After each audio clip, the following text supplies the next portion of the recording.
ನನ್ನ ಹೆಸರು ದೀಪಕ್ ಅಂತ. ಸೊ ನನಗೆ ಏನು ಪ್ರಾಬ್ಲಮ್ ಆಗಿತ್ತು ಅಂದರೆ ನನಗೆ ಸ್ವಲ್ಪ ಹೇರ್ ಥಿನ್ನಿಂಗ್ ಆಗ್ತಿತ್ತು ಆ್ಯಕ್ಚುಲಿ. ಆಮೇಲೆ ಇನ್ನೊಂದು ಏನಂದರೆ ನನಗೆ few years back chicken box ಆಗಿತ್ತು. ಸೊ ಸ್ವಲ್ಪ ಸ್ಕಾರ್ಸ್ ಇತ್ತು ಆ್ಯಕ್ಚುಲಿ ಫೇಸ್ ಮೇಲೆ, ಸ್ವಲ್ಪ ಪ್ರಾಮಿನೆಂಟಾಗಿ ಕಾಣ್ತಿತ್ತು.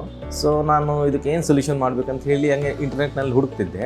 ಸೊ ಅವಾಗ ವಿ ಕೇರ್ ಬಗ್ಗೆ ಗೊತ್ತಾಯಿತು ನನಗೆ. ಸೊ ನಾನು ಜಯನಗರ್ ವಿ ಕೇರಿಗೆ ಕಾಂಟ್ಯಾಕ್ಟ್ ಮಾಡಿದೆ. ಸೊ ಅಲ್ಲಿ ಕಾಂಟ್ಯಾಕ್ಟ್ ಮಾಡಿದಾಗ ನನಗೆ ಅವರು ಎಲ್ಲ ಎಕ್ಸ್ಪ್ಲೇನ್ ಮಾಡಿದ್ರು ಡಾಕ್ಟರು, ಆಮೇಲೆ ಸ್ಟಾಫು ಭಾಳ ಕೋಆಪರೇಟಿವ್ ಇದ್ರು ಅಲ್ಲಿ. ಸೊ ಅಲ್ಲೆಲ್ಲ ಹೇಳಿದ್ರು this can be treated actually ಅಂತೇಳಿ ಒಂದು ಪ್ರೊಸೆಸ್ ಹೇಳಿದ್ರು ಆ್ಯಕ್ಚುಲಿ. ಸೊ ಹೇರಿಗೆ ಹೇರ್ PRP ಅಂತ ಒಂದು ಹೇಳಿದರು, ಆಮೇಲೆ ಫೇಸ್ಗೂ ಫೇಸ್ PRP ಅಂತ ಹೇಳಿದರು. ಆಮೇಲೆ ಫೇಸ್ PRPಗೆ ನಾನು ಅರೌಂಡ್ ಲೈಕ್ 3 to 4 PRPs ತೊಗೊಂಡಿದ್ದೀನಿ ಫೇಸ್ PRP.